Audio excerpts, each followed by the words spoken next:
Alhamdulillah, wassalatu wassalamu ala rasulillah, wa ala alihi wa sahbihi wa man walah wa ma ba'd. Mes très chers frères, dans cette 20e nuit du mois de Rabi' al-Awwal de l'an 1446, c'est-à-dire le 22 septembre 2024, nous nous retrouvons pour notre étude de la biographie des pieux prédécesseurs, avec à leur tête les nobles et illustres compagnons du prophète, alayhi salatu wassalam. Nous sommes dans le 4e et dernier épisode de la série consacrée à l'un des 10 promis au paradis et à un des 6 membres de l'assise de la consultation et à un de ceux qui a bénéficié de l'agrément du prophète alayhi salatu wassalam à sa mort, c'est-à-dire Abu Muhammad Abdurrahman ibn Auf al-Zuhri al-Qurashi radiyallahu anhu wa ardah. Vous m'excuserez si je parle directement en français, mais vu le peu de temps qui reste et ce qu'il me reste à vous dire, je préfère aller droit au but.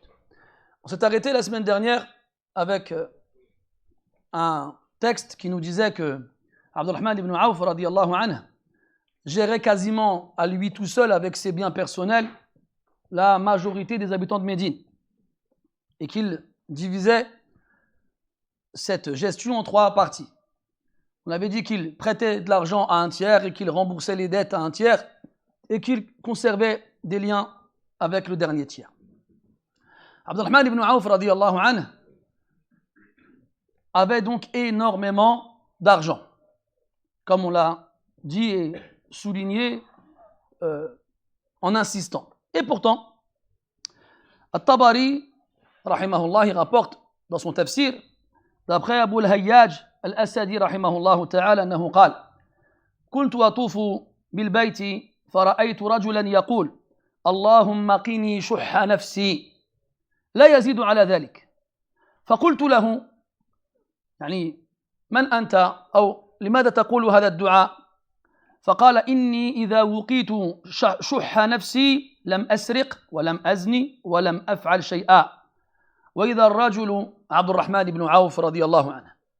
Abu al-Hayyaj al-Asadi rahimahullah nous raconte qu'il était à la Mecque, dans la mosquée sacrée, en train de tourner autour de la Kaaba. Alors qu'il tournait autour de la Kaaba, il a entendu un homme assis à proximité de cette dernière, en train d'implorer Allah Ta'ala avec ces quelques mots: Allahumma qini shuhha nafsi. Oh Allah, préserve-moi de l'avarice de mon être. Cette imploration peu commune a intrigué Abu al-Hayyaj. Alors il va le voir. Il lui demande pourquoi est-ce qu'il demande cela et il ne demande rien d'autre avec cela. Et là, l'homme lui répond: si je suis préservé de l'avarice de mon être, je ne volerai pas, et je ne forniquerai pas, et je ne ferai rien de mal.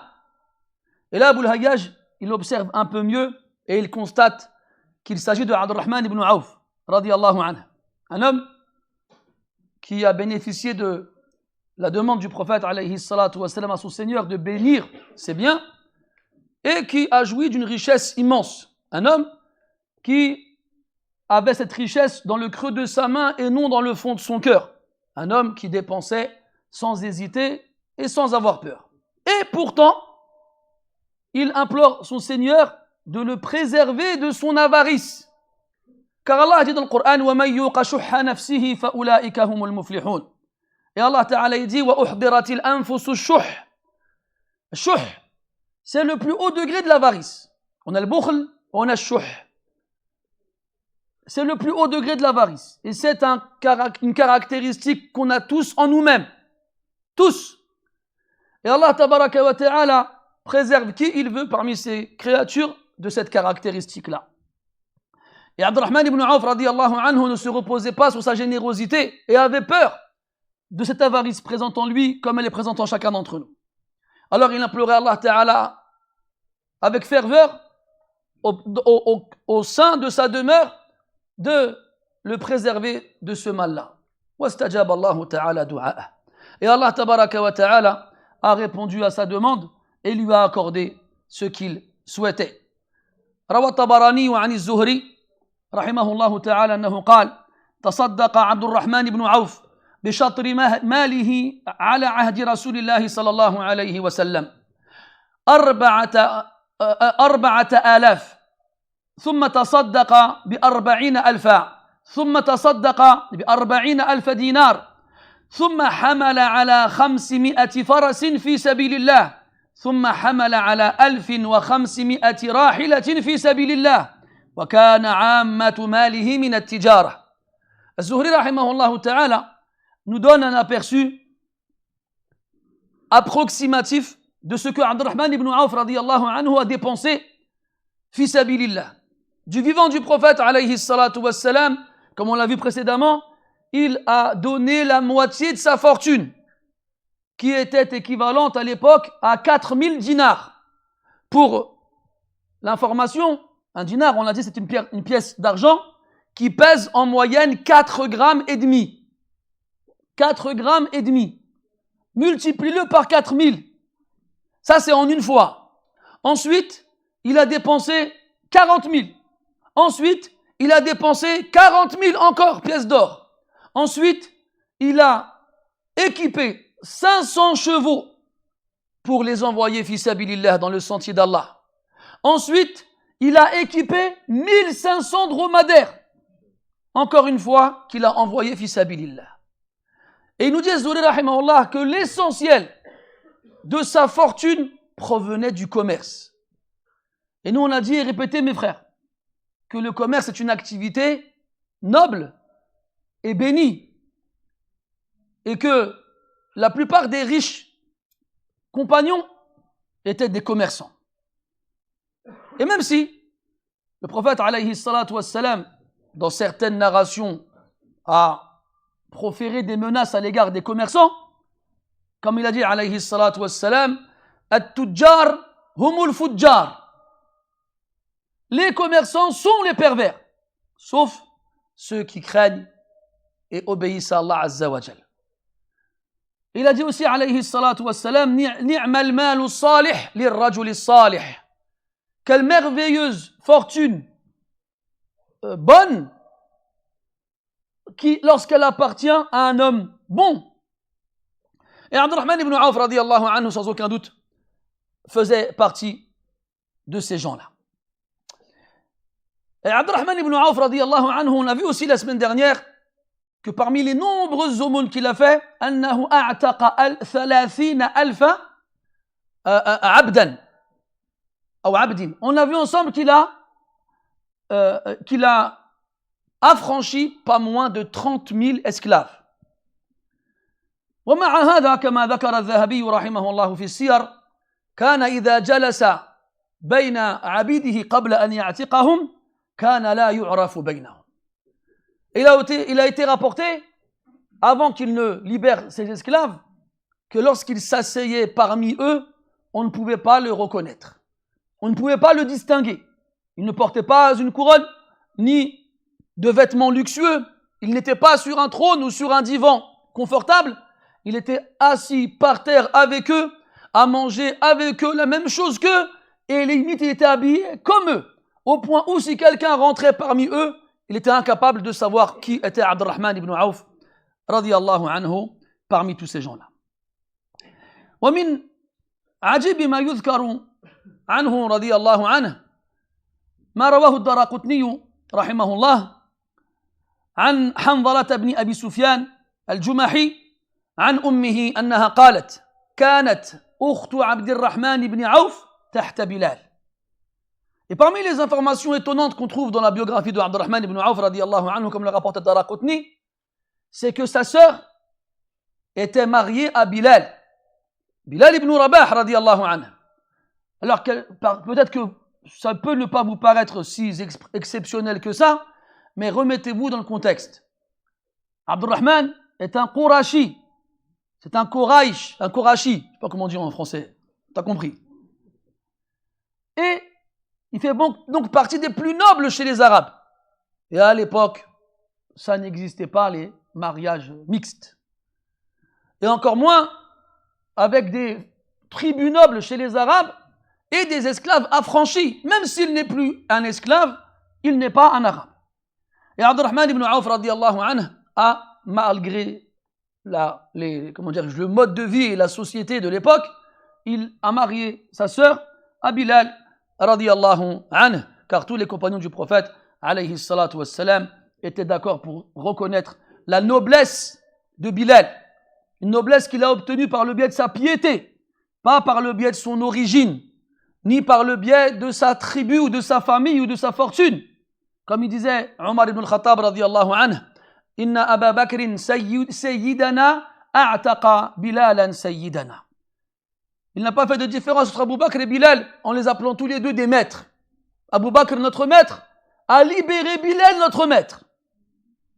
Ala kulli hal, Abdurrahman ibn Auf n'a pas été arrêté ou freiné par les modes de vie dans leur société, n'a pas regardé la différence d'origine ou la différence sociale.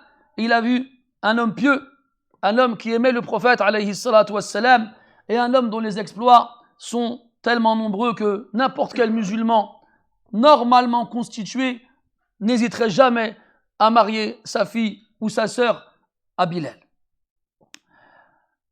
Abdurrahman ibn Auf radiallahu anhu kadhalika avait parmi ses habitudes, cette fortune qu'il avait, comme on l'a vu la semaine dernière avec sa visite à Salama radiallahu anha. Il a été voir Salama radiallahu anha, il lui a dit Akhsha ana aktharu Qurayshin malan wa akhsha an yuhlikani mali. On avait dit qu'il avait été voir Salama radiallahu anha, il était inquiet, il était soucieux, il était angoissé, il était anxieux. Il a dit ya Ummah, je suis le membre de Quraysh qui est le plus fortuné et j'ai peur que ma fortune ne me mène à ma perte. Elle lui a répondu ya Bunay anfiq. Oh mon fils, dépense cet argent qui te fait peur. Et comme on l'a vu, et on cessera de le voir, Abdurrahman ibn Auf radiallahu anhu n'a pas arrêté de dépenser cet argent fi sabilillah. Et pourtant, cette crainte n'a pas quitté son cœur. Yarjuna rahmatahu wa yakhafuna adhabah. Ils espèrent sa miséricorde, mais ils continuent de craindre sa punition. Et même ceux qui venaient chez lui, et ceux qui étaient invités par lui chez lui, le racontait. Il le racontait. Il disait que Abdurrahman ibn Auf radiyallahu anhu, كما روى ذلك الترمذي وغيره عن حميد بن عبد الرحمن ابن عوف عن أبيه أنه قال عبد الرحمن بن عوف رضي الله عنه ابتلينا مع رسول الله صلى الله عليه وسلم بالضراء فصبرنا ثم ابتلينا بالسراء فلم نصبر. سبحان الله. Il a dit, Abdurrahman ibn Auf radiallahu anhu, nous avons été éprouvés par la difficulté en compagnie du prophète sallallahu alayhi wa sallam et nous avons pu endurer et supporter. Ensuite, nous avons été éprouvés par la facilité après lui, après sa mort alayhi salatu wassalam, et nous n'avons pas patienté. Allah l'a dit dans le Coran, وَنَبْلُوكُمْ بِالشَّرِّ وَالْخَيْرِ فِتْنَةً.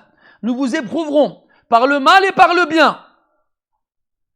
Donc l'épreuve ne touche pas seulement les gens dans ce qu'ils n'aiment pas, la pauvreté, la famine, la maladie, l'insécurité. Elle les touche aussi dans ce qu'ils aiment, la richesse, la santé, la sécurité, la prospérité. Et il éprouve par le mal pour voir les endurants. Et il éprouve par le bien pour voir les reconnaissants. Et Abdurrahman dit qu'avec le prophète alayhi salatu wassalam, on a été éprouvé par le mal, mais on a fait preuve d'endurance et on a supporté. Et après lui, on a été éprouvé par le bien et on n'a pas supporté. Et on n'a pas réussi cette épreuve. Il rapporte aussi à Tirmidhi rahimahullah, ou al-Bukhari rahimahullah, عن إبراهيم بن عبد الرحمن بن عوف رضي الله عنه رحمه الله أن أباه أتي بطعام وكان صائما فقال قتل مصعب بن الزبير مصعب بن عمير رضي الله عنه وهو خير مني كفن في بردة إن غطي رأسه بدت رجلاه وإن غطي رجلاه بدت رأسه وقتل حمزة وهو خير مني ولم نجد ما نكفنه كما زاد ذلك ابن أبي شيبة.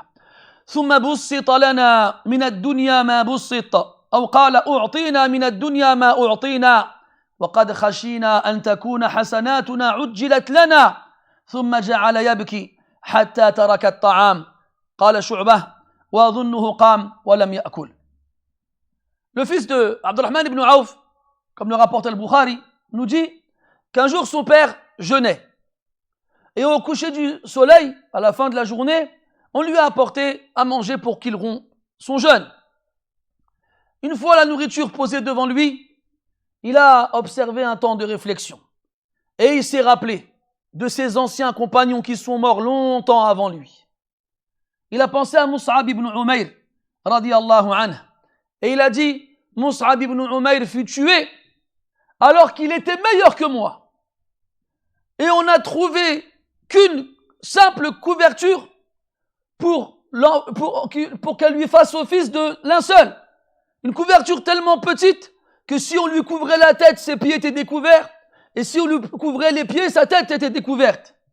Puis il a dit, et Hamza aussi a été tué alors qu'il était meilleur que moi. Et on n'a même pas trouvé de quoi l'envelopper dans un linceul.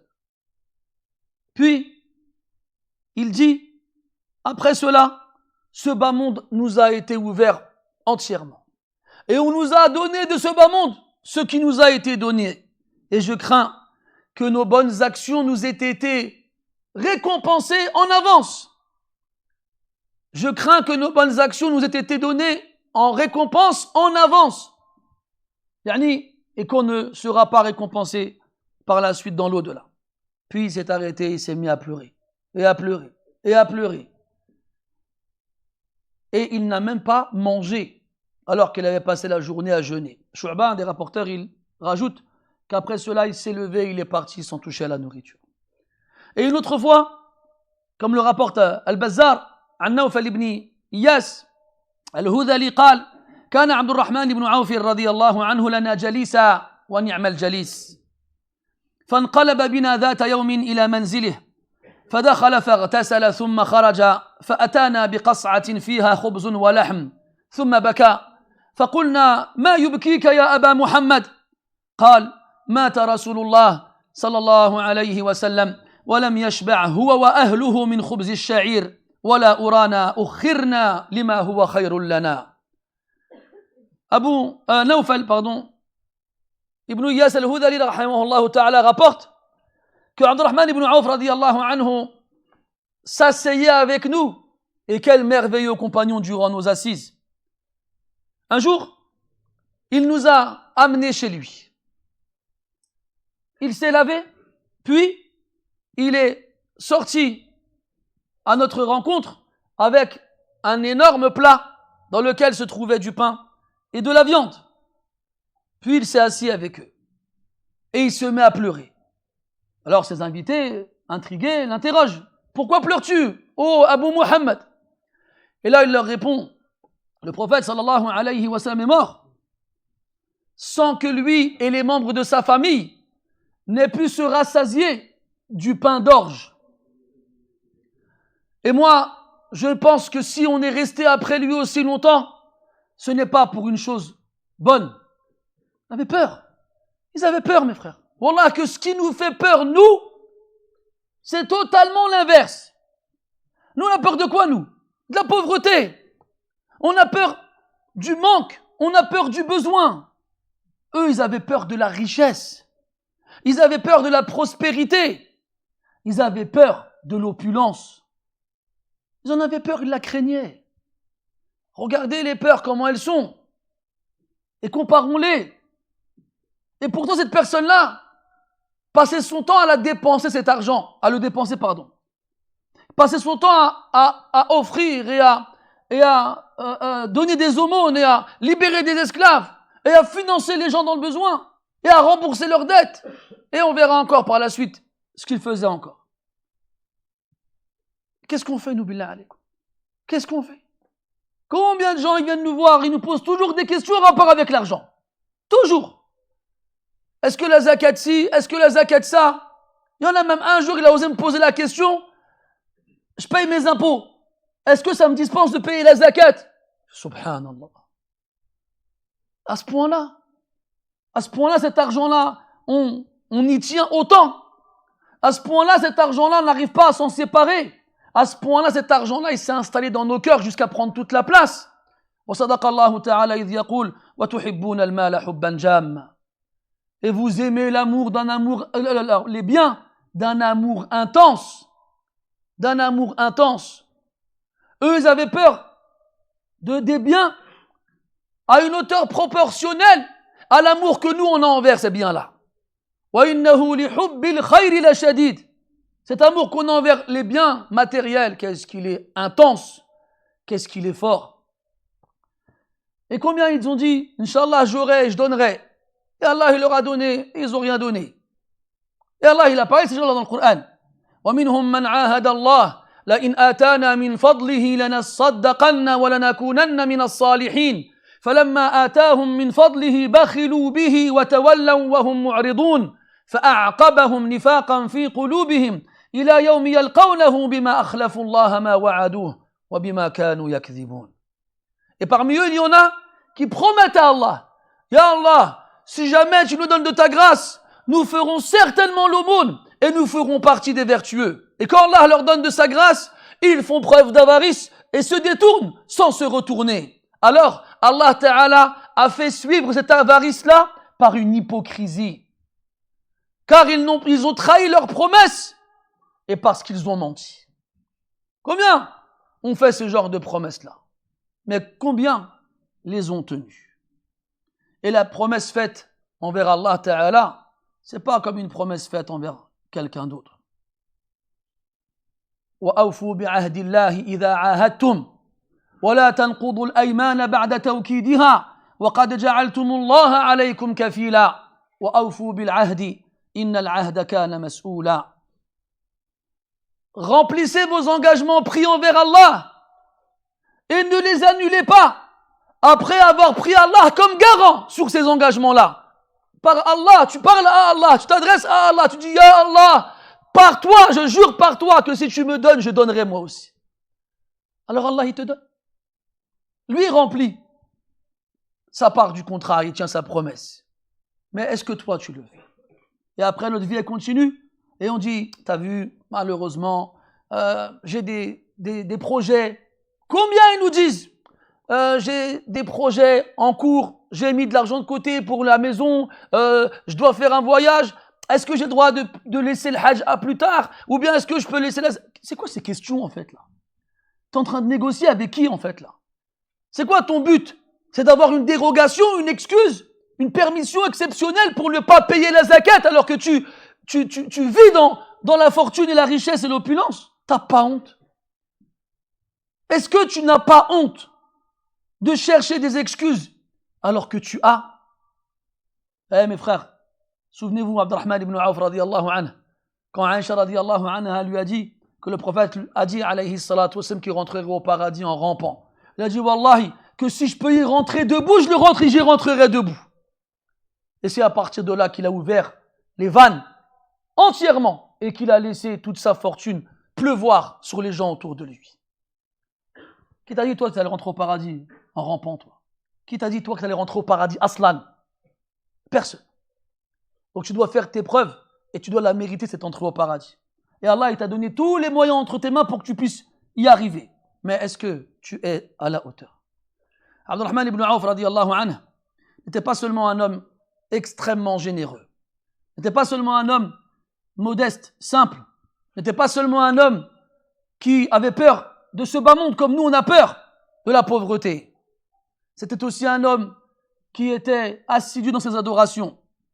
Comme il a été rapporté que Abdurrahman ibn Auf radiyallahu anhu كان يصلي قبل الظهر صلاة طويلة فإذا سمع الأذان شد عليه ثيابه وخرج.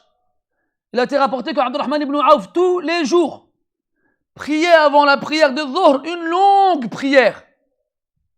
Puis, lorsqu'il entendait l'appel à la prière, il s'habillait et sortait. Cette prière-là qu'il faisait n'est pas la ratiba, la prière qui vient avant l'heure de Dhuhr. Avant la prière de Dhuhr, pardon. Il apparaît, wallahu a'lam, que c'était salat al-duha. Et le meilleur moment pour faire salat al-duha, إذا رمضت الفصال. Quand les chamelons, les petits chameaux sortent à la fin de la matinée, lorsque le soleil commence à taper. Cette prière-là, ad-duha, salatul awwabin, est la prière des repentants, ceux qui reviennent beaucoup vers Allah subhanahu wa ta'ala. Et cette prière-là, mes frères, c'est le moyen de s'acquitter d'une aumône qu'on doit donner tous les jours pour chacune des articulations de notre corps. 300 et quelques articulations pour lesquelles nous sommes redevables auprès d'Allah d'une aumône tous les jours. Chaque fois que tu bouges quelque chose dans ton corps, jour après jour, tu dois être reconnaissant envers Allah en faisant une aumône pour chacune de ces articulations-là. Et si tu fais ces rak'atayn, ces 2 unités de prière dans la matinée, elle te dispense de ces aumônes-là. Et Abdurrahman ibn Awf radiyallahu anhu nous fait comprendre qu'il ne se contentait pas de faire l'aumône aux gens, mais il la faisait envers lui-même, en s'acquittant de cette aumône à travers cette longue prière qu'il faisait tous les matins. Il n'oubliait jamais le droit d'Allah subhanahu wa ta'ala sur lui. Abdurrahman ibn Awf radiyallahu anhu était aussi connu pour visiter les malades. Même ceux qui vivaient loin, même ceux à qui personne n'accordait d'intérêt. Il y a un compagnon très peu connu qui s'appelle Abu Raddad al-Laythi. Kana min ashab al-Badiya. C'était un bédouin qui vivait à la périphérie de Médine. مرض أبو الرداد كما قال أبو سلمة بن عبد الرحمن فعاده عبد الرحمن بن عوف رضي الله عنه فتعجب أبو الرداد من عيادته له فقال خيرهم وأوصلهم أبو محمد خيرهم وأوصلهم ما علمت أبو محمد فقال عبد الرحمن رضي الله عنه سمعت رسول الله صلى الله عليه وسلم يقول قال الله عز وجل أنا الله وأنا الرحمن خلقت الرحم وشققت لها من اسمي فمن وصلها وصلته ومن قطعها قطعته. Cet homme-là, ce bédouin qui vivait à la périphérie de la ville du prophète sallallahu alayhi wa sallam, tombe malade. Et le seul qui est venu le visiter, c'est Abdurrahman ibn Awf radiyallahu anhu.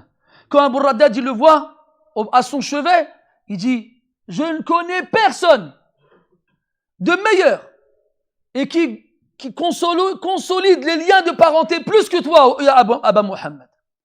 Et là, Abdurrahman ibn Awf lui répond, j'ai entendu le prophète sallallahu alayhi wa sallam dire qu'Allah Ta'ala disait, je suis Allah et je suis le tout miséricordieux, Ar-Rahman, et j'ai créé les liens de parenté, Ar-Rahim, et je l'ai nommé ainsi en prenant de mon propre nom, sa base, Rahim, Rahman. Quiconque consolide ces liens-là, je consoliderai mon lien avec lui. Et quiconque les coupe, je couperai mon lien avec lui.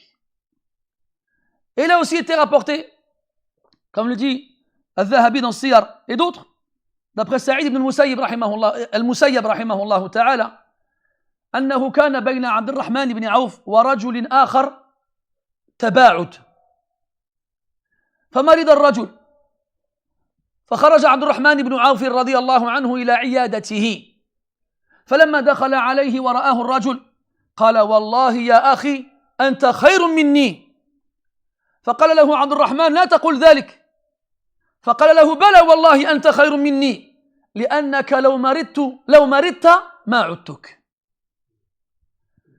Et Saïd ibn Musayyab rahimahullah ta'ala il rapporte qu'il y avait un conflit, une dispute entre Abdurrahman ibn Awf radiyallahu anhu et un homme. Une dispute qui a créé un certain éloignement. Et cet homme-là, il tombe malade. Et Abdurrahman ibn Awf radiyallahu anhu l'apprend. On aurait fait quoi nous? Qu'est-ce qu'on aurait dit? Shah! Oulala!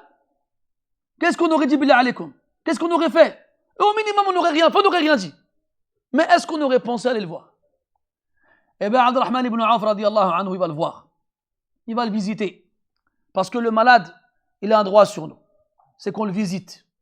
Alors, quand l'homme, il ouvre les yeux et qu'il trouve Abdurrahman ibn Awf à son chevet, il dit, Wallahi que t'es meilleur que moi, mon frère. Oh, mon frère, Wallahi que t'es meilleur que moi. Et là, Abdurrahman ibn Awf, il dit, non, ne dis pas une chose pareille. Et là, l'homme, il lui dit, si, par Allah, t'es meilleur que moi. Tu sais pourquoi? Parce que si c'est toi qui étais tombé malade, moi, je serais pas venu te voir. C'est humain, mes frères. On est comme ça. Illa man rahima rabbuk wa qalilun mahum. sauf ceux à qui ton Seigneur a fait miséricorde, et wallah, ils ne sont pas nombreux. Parce que ces gens-là, ils regardent ce qu'Allah Ta'ala aime avant ce qu'ils aiment. Et ils mettent loin derrière ce qu'ils n'aiment pas quand ils savent qu'il y a un moyen d'obéir à Allah Subhanahu wa Ta'ala.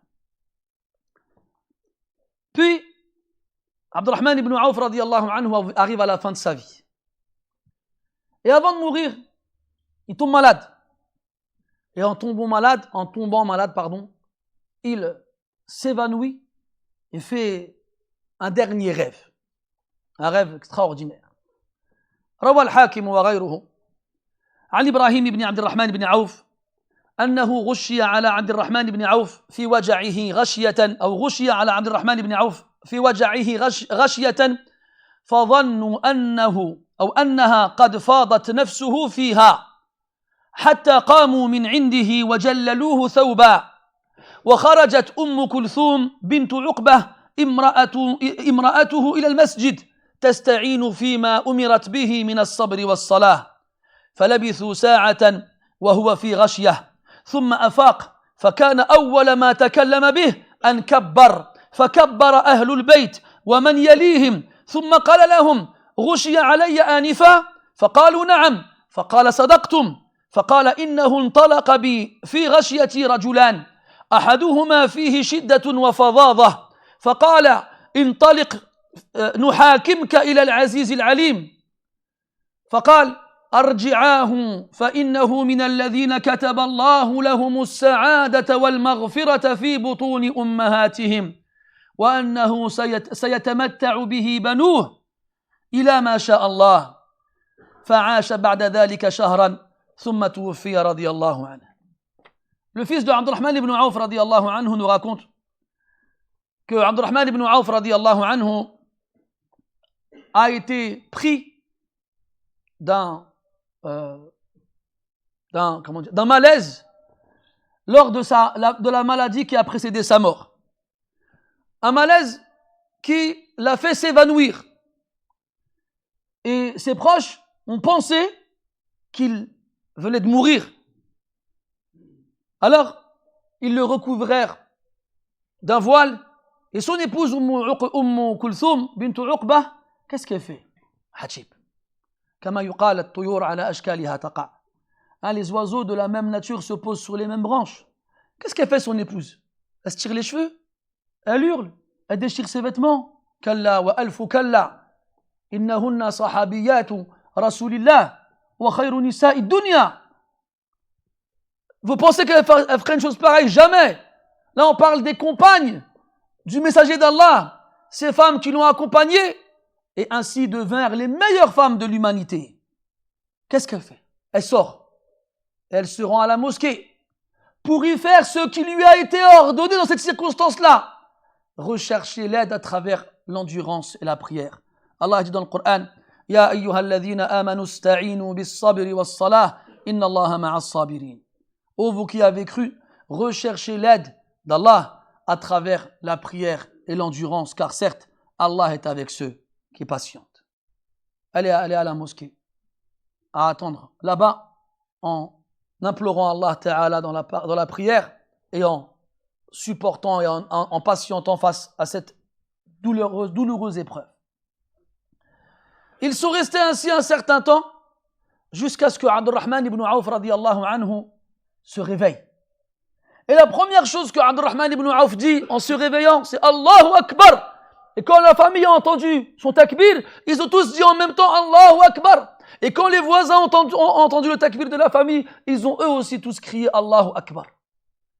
Et là, Abdurrahman ibn Auf, radiallahu anhu, il interroge ses proches, est-ce que je me suis évanoui tout à l'heure? Ils lui répondirent oui. Et là, leur dit, vous dites vrai. Lorsque j'étais inconscient, 2 hommes sont venus à moi et m'ont emporté avec eux, et m'ont emmené avec eux. Et l'un de ces 2 hommes était rude et sévère. Il m'a dit, viens, on va t'emmener, te faire juger auprès du puissant et de l'omniscient. Une fois arrivé devant le puissant et l'omniscient leur donna un ordre. ramenez-le, car il fait partie de ceux à qui le bonheur et le pardon a été prescrit alors qu'ils étaient encore dans le ventre de leur mère. Et sa famille vont encore profiter de lui jusqu'à ce qu'Allah le veuille. Et wallah, c'était les plus prédécesseurs aussi qui disaient des choses pareilles. Comme Abdullah ibn Mas'ud radiyallahu anhu. Il avait peur qu'Allah Ta'ala ait écrit déjà dans Al-Lawh al-Mahfouz qu'il fait partie des malheureux. Il avait peur. Alors il disait, Ya Allah, si tu m'as déjà écrit dans Al-Lawh al-Mahfouz parmi les malheureux, alors écris-moi parmi les heureux. لأنك يثبت الله ما يمحو الله ما يشاء ويثبت وعنده أم الكتاب. Comme Allah dit dans le Coran. Car Allah Ta'ala, il efface ce qu'il veut et il conserve ce qu'il veut. Et auprès de lui, l'écriture initiale. Sufyan al-Thawri, rahimahullah ta'ala, une fois on l'a vu en train de pleurer à chaudes larmes. Il pleurait et sanglotait. Et les gens lui ont dit, pourquoi pleures-tu autant? Est-ce que tu as peur de tes péchés? Et là, il les regarde et il prend une poignée de terre, puis il la laisse s'échapper du creux de sa main. Il dit, les péchés pour moi, ils sont encore plus insignifiants que cela. Pourquoi est-ce que tu pleures alors? Il a dit,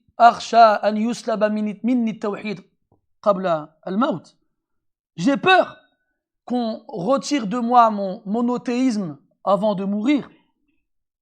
C'est eux qui ont entendu le prophète dire alayhi salatu wassalam et qui nous ont rapporté cette parole-là, innamal a'malu bil khawatim. Ils nous ont aussi rapporté que le prophète alayhi salatu wassalam disait inna ar-rajula la ya'malu bi 'amali ahli al-jannati fima yabdu lin-nas fayasbiqu alayhi al-kitab fay'amalu bi 'amali ahli an-nar hatta yadkhulaha. Ou kama qala alayhi salatu wassalam.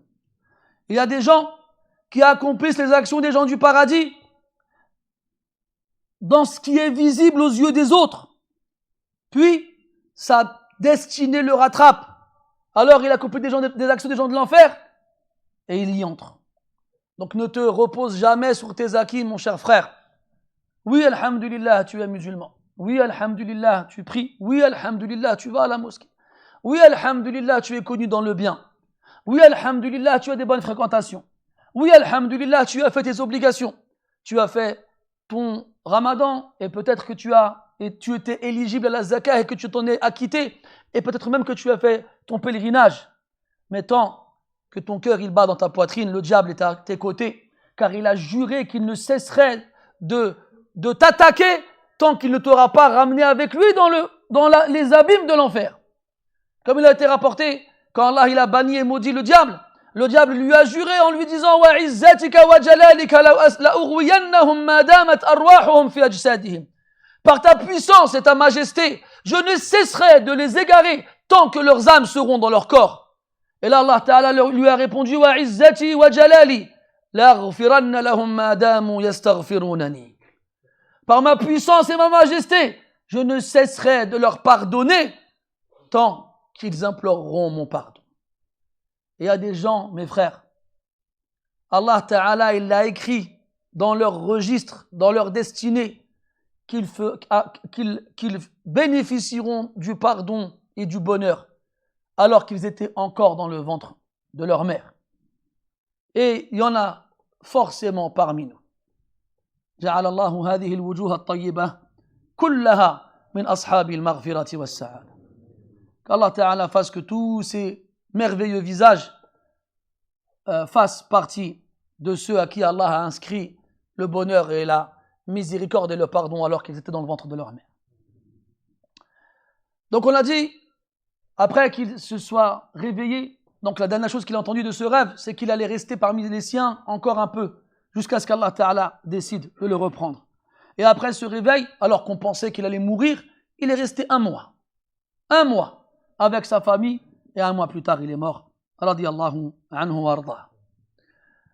Les historiens disent qu'il est mort en l'an 31 de l'Hégire. D'autres disent en l'an 32. Et c'est ce qui paraît le plus juste et Allah Ta'ala sait mieux. Il avait 70 ans et quelques certains disent 72, d'autres 75, d'autres 78. Il est mort à Médine et certains disent que c'est Uthman ibn Affan radiyallahu anhu qui a prié sur lui, d'autres disent que c'est Zubayr ibn Awam radiyallahu anhum ajma'in. Et il fut enterré dans le cimetière de l'Baqi'. Et Abdurrahman ibn Auf radiyallahu anhu, quand il est mort, eh bien la ville de Médine a été secouée. Et les compagnons ont été très touchés. Et parmi ceux qui ont exprimé cette tristesse, 3 des grands compagnons du prophète alayhi salatu wassalam encore vivants à cette époque-là. Parmi eux, son cousin, Sa'd ibn Abi Waqqas radiyallahu anhu. يقول ابن عبد الرحمن بن عوف رضي الله عنه إبراهيم أنه رأى سعدا قائما بجنب سرير أبيه وهو يبكي وهو يقول وجبلاه. Ibrahim, le fils de Abdurrahman ibn Auf radiyallahu anhu, dit avoir vu Sa'd ibn Abi Waqqas radiyallahu anhu debout aux côtés de la civière de son père et il criait « Oh la montagne !» Il a appelé Abdurrahman ibn Auf la montagne, un homme lourd comme une montagne, un homme ferme comme une montagne, un homme stable comme une montagne. Et c'est une montagne qui s'est effondrée avec la mort de Abdurrahman ibn Auf radiyallahu anhu. وكذلك روي عن إبراهيم ابن عبد الرحمن أنه سمع علي بن أبي طالب رضي الله عنه يقول يوم مات أبوه عبد الرحمن اذهب يا ابن عوف فقد أدركت صفوتها وسبقت رنقها أي كدرها. Et Ibrahim dit avoir entendu Ali ibn Abi Talib radiyallahu anhu dire le jour de la mort de son père, tu peux partir ô fils de Auf, tu as pu profiter de sa pureté et tu es parti avant son impureté. Yani, tu as vécu et tu as profité de la pureté de cette époque bénie aux côtés du prophète alayhi salatu wassalam, et tu as aussi été touché par la bénédiction d'Allah Ta'ala par ici-bas à travers ce bas monde. Et tu es mort avant que quelque chose d'impur ne vienne te souiller.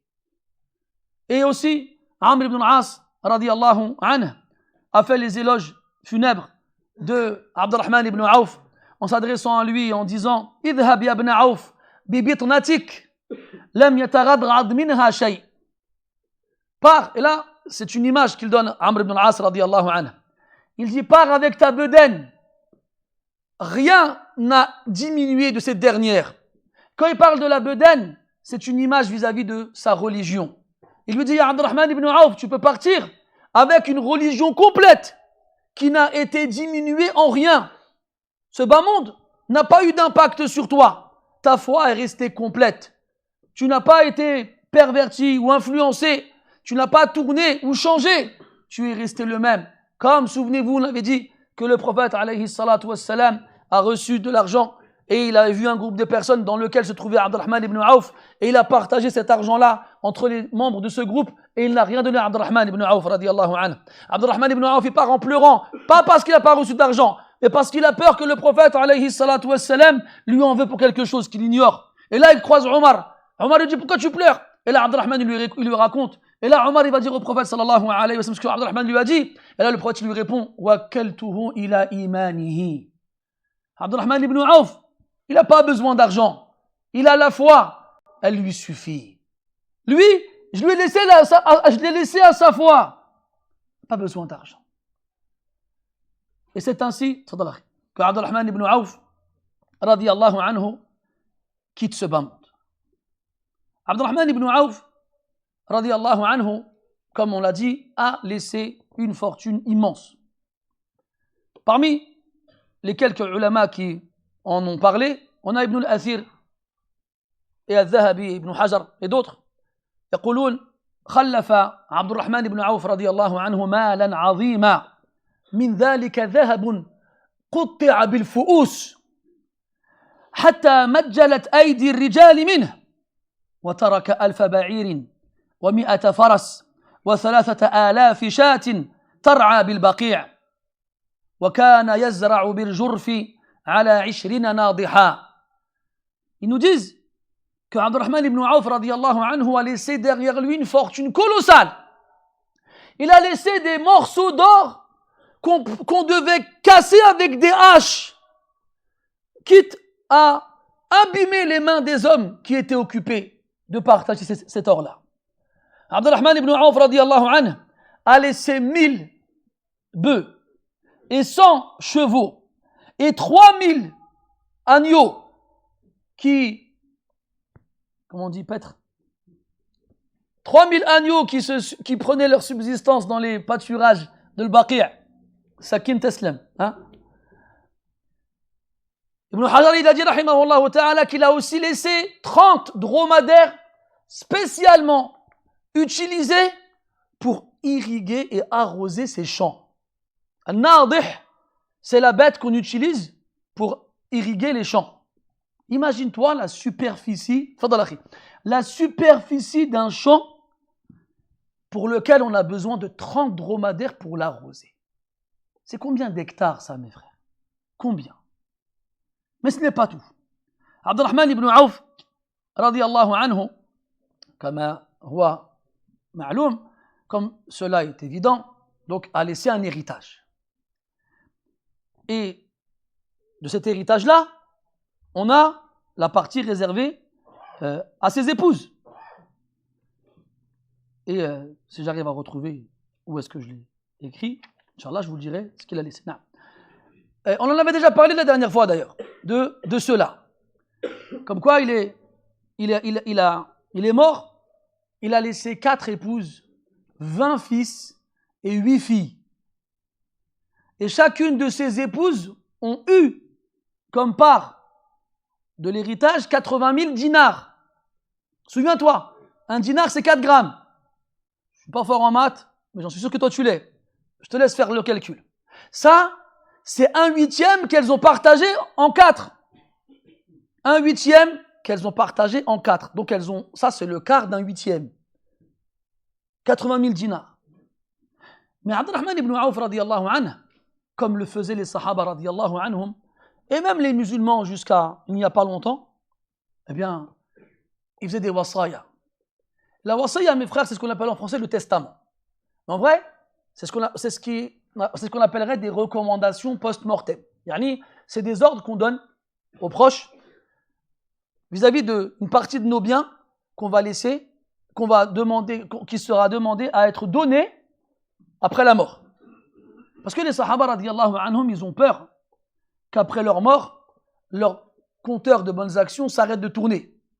Alors, ils s'arrangent pour laisser une part de leur fortune qui sera distribuée après leur mort pour qu'ils continuent d'être récompensés après leur mort. Et les wasaya que Abdurrahman ibn Auf radiyallahu anhu a faites étaient nombreuses. Il a commencé en laissant une somme d'argent pour les survivants qui ont participé à la bataille de Badr. عن الزهري أن عبد الرحمن بن عوف رضي الله عنه أوصى لكل من شهد بدرا ب400 دينار فكانوا 100 رجل وأوصى ب1000 فرس في سبيل الله.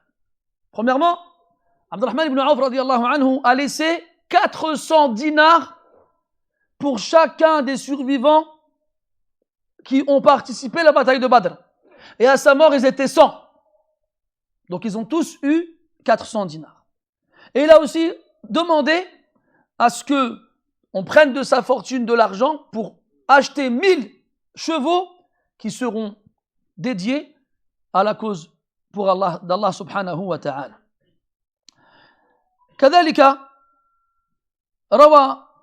ذكر الذهبي رحمه الله عن عروة بن الزبير أن عبد الرحمن بن عوف رضي الله عنه أوصى ب50,000 دينار في سبيل الله فكان الرجل يعطى منها 1000 دينار. Donc il a mis de côté une somme pour les survivants de la bataille de Badr et il a mis de côté une autre somme pour les gens qui participent aux expéditions militaires pour la cause d'Allah Azza wa Jal. Et il a demandé à ce que 50 000 dinars soient débloqués pour les gens qui iront participer à ces expéditions-là. Et les gens qui bénéficiaient de cette somme prenaient 1000 dinars chacun.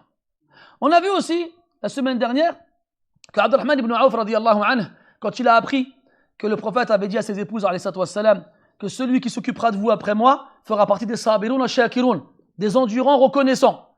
Alors, il a acheté un terrain à Uthman ibn Affan, radiyallahu anhu, qu'il a vendu, et il a donné le reste aux épouses du prophète, alayhi salatu wassalam, en partageant en part équitable.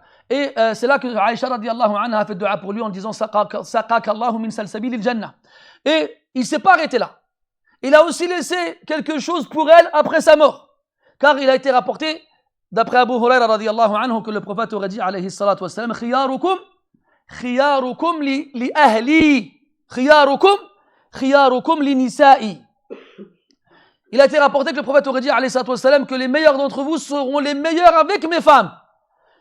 Alors Abdurrahman ibn Auf radiyallahu anhu, il a ordonné avant de mourir qu'un des terrains qui lui appartient lui soit vendu et que la recette soit donnée aux épouses du prophète alayhi as-salatu wassalam. Vous savez, on a une expression française qui dit, bon, pas terrible l'expression, il a dit les chiens ne font pas des chats. Hasha li haoulayan. Et comme on l'a dit, Abdurrahman ibn Auf radiyallahu anhu, il a laissé 20 fils. 20 fils. Parmi lesquels on a des ulama comme Abu Salama et Mus'ab et d'autres. Il a laissé un fils qui s'appelle Talha. Talha hada, on l'appelait Talhatul Joud, Talhatul Khayr. C'était un des Talhat, le fils de Abdurrahman ibn Auf. Il était connu pour sa générosité. Et il a ressemblé à son père dans cela. Kanaf ajwada Qurayshin fi zamanihi. C'était le plus généreux de Quraysh à son époque.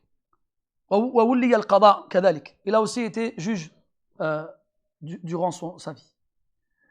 Et Talha ibn Abdurrahman ibn Auf, il avait un code. Quand il recevait de l'argent, il ouvrait la porte de chez lui. Quand les gens voyaient que la porte était ouverte, ils savaient qu'Abdurrahman ibn Auf attendait les gens pour les honorer. Alors il venait.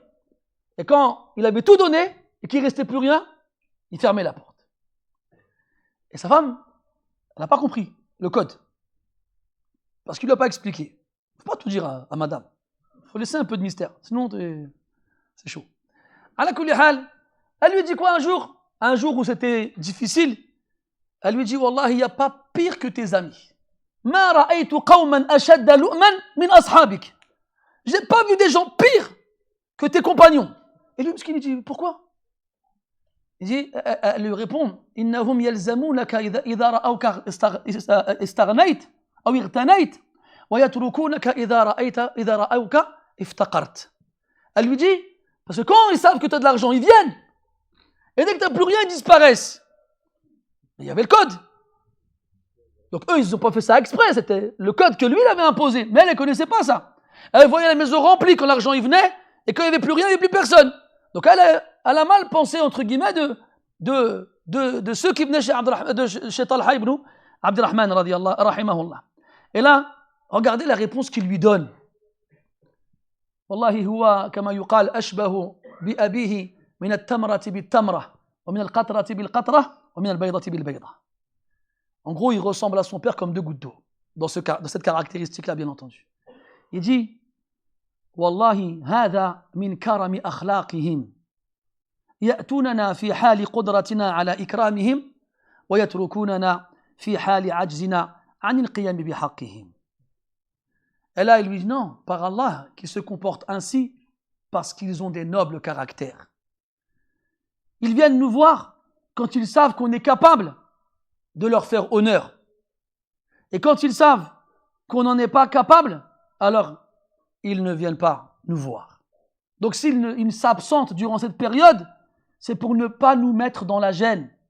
C'est comme ça qu'il a défendu ses frères et ses amis. Même si la personne en face, c'est son épouse. Et l'humain, il est comme ça.